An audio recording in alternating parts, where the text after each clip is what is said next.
సిగ్గు సింగారాలు సిలుకుతున్నట్లుగా ముద్ద మందారాలు పలుకుతున్నట్లుగా మాయా మాటలు వెలకకు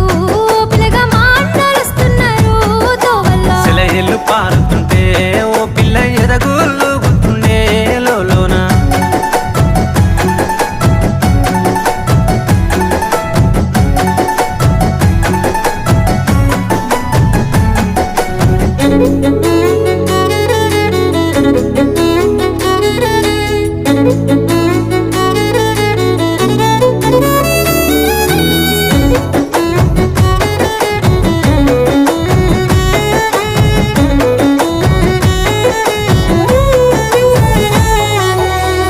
జొన్నల కంకులు ఓ పిల్ల పాలంచి వంగినయి సేనంతా